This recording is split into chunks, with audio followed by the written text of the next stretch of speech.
ہمارے ساتھ موجود ہے سابق وزیر تجارت اور پیپلز پارٹی کے سینئر رہنما سید نوید قمر صاحب۔ نوید قمر صاحب، پہلے تو بجٹ پر آپ کیا کمنٹ کریں گے؟ اپوزیشن کی جانب سے شدید تنقید کی جا رہی ہے، بلکہ ایسے لوگ جو کہ انڈیپینڈنٹ اینالسٹ سمجھے جاتے ہیں، اکانومسٹ ہیں، حفیظ پاشا صاحب، وہ کچھ سوال اٹھا رہے ہیں سیریس نیچر کے، یا مفتاح اسماعیل صاحب۔ لیکن اوور ٹو یو سر، آپ کی بھی اکانومی پہ گرپ ہے۔ دیکھیں بھائی، obviously there's a mixed view on the budget.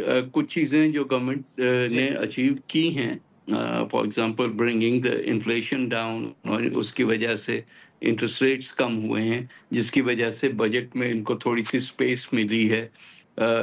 جو ڈیٹ سروسنگ ہے اس کا نمبر کم ہوا ہے، تو پھر روم ٹو پلے ہوا ہے۔ ہمیشہ جو گورنمنٹ ایک آئی ایم ایف پروگرام میں be in the middle of it, اس میں زیادہ منور کرنے کا روم نہیں ہوتا، تو اس لحاظ سے یہاں تک پہنچنا جو ہے آئی تھنک اس حد تک کمینڈیبل ہے۔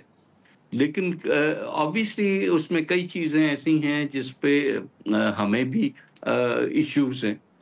ایک تو وہ سیکٹرز جس کو ایکچولی گورنمنٹ کی پالیسی سے سپورٹ ملنی چاہیے، for example agriculture, it perform well till the government this government came into play, اور اس کا نتیجہ آپ نے دیکھا کہ ٹوٹل فیلئر ہوا ہے، کم از کم کراپنگ سائٹ پہ۔ اب کہہ رہے ہیں کہ ڈیری میں ہم نے امپروو کیا، we need to verify that. I don't know how much they have actually achieved. But agriculture has performed pathetically. Large-scale manufacturing has performed pathetically. تو stabilization تو ٹھیک ہے، لیکن اس کے بعد آپ نے آگے بھی بڑھنا ہے۔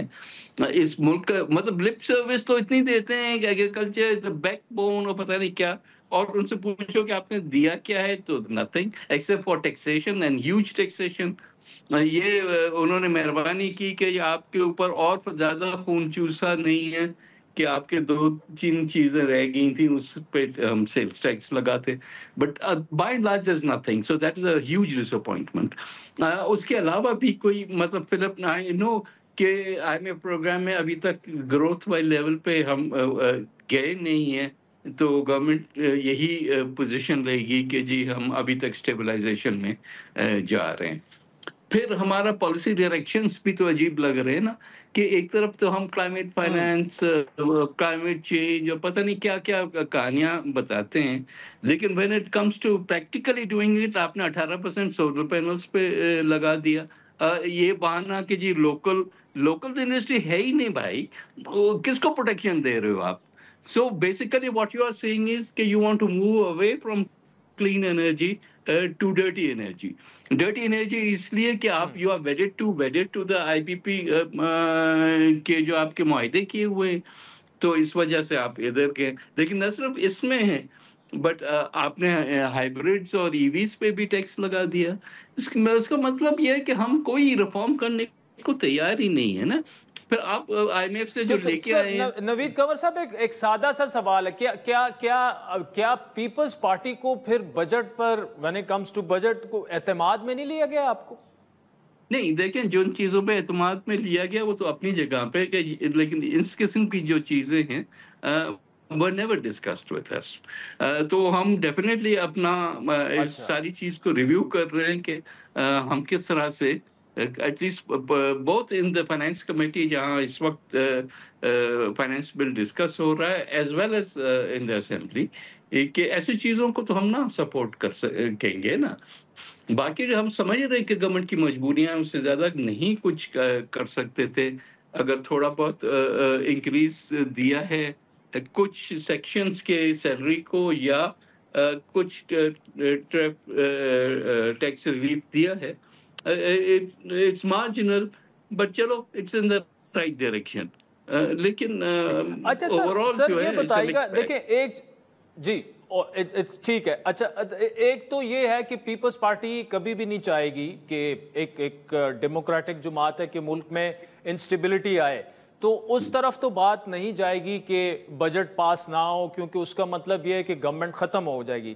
تو یہ جو آپ کے اعتراضات ہیں، یہ ڈرا کیا اس سے ریزلٹ کیا جا سکتا ہے کہ جو آپ کے اعتراضات ہیں وہ ایڈریس کر کے اور ریکٹیفائی ہو جائیں؟ فار ایگزامپل سولر پینل پہ 18% سیلز ٹیکس لگانا، یا جو آپ نے جو اعتراضات اٹھائے ہیں، اس بات کے چانسز موجود ہیں کہ یہ چیزیں ریکٹیفائی ہو سکتی ہیں، کیونکہ آپ کے بغیر تو بجٹ پاس ہوگا نہیں؟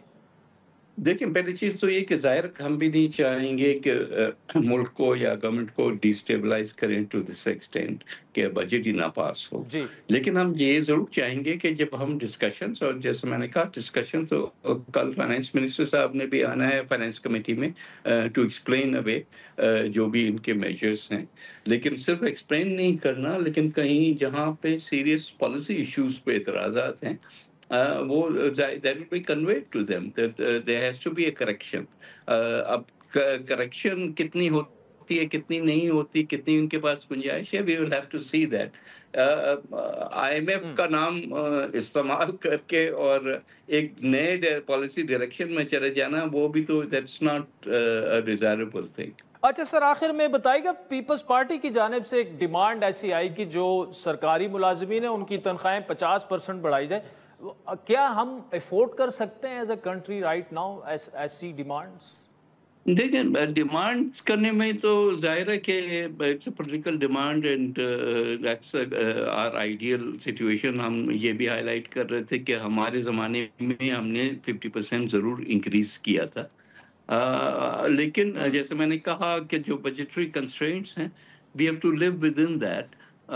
چاہے وہ ہمارے اپنی جو فزیکل ڈیفیسٹس کے نمبرز ہیں اور اس کو کس طرح سے مینیج کیا جائے، اور جو کمٹمنٹس ہیں IMF کے ساتھ. سو ان دیٹ سینس یا I mean that is a policy direction, but that's not something that you can seriously enforce. ٹھیک. اچھا سر، آخر میں ایک جو اعتراض اٹھایا جا رہا ہے نوید قمر صاحب، جس کا آپ نے بھی ذکر کیا، لارج اسکیل مینوفیکچرنگ اور میجر کراپس، اب اس کو لے کر گروتھ ریٹ پر سوال اٹھا رہے ہیں. کتنا وزن ہے اس میں کہ جی آپ کی اگر لارج اسکیل مینوفیکچرنگ اور میجر کراپس ہی مائنس میں ہیں تو یہ گروتھ کہاں سے آئی؟ نہیں، یہ ہمارا سیریس سوال ہے، بلکہ we are asking our independent experts to do a breakdown of these numbers and come up with a figure which is more realistic. So yes, we don't just accept the figures as they're thrown at us. We do our own analysis also.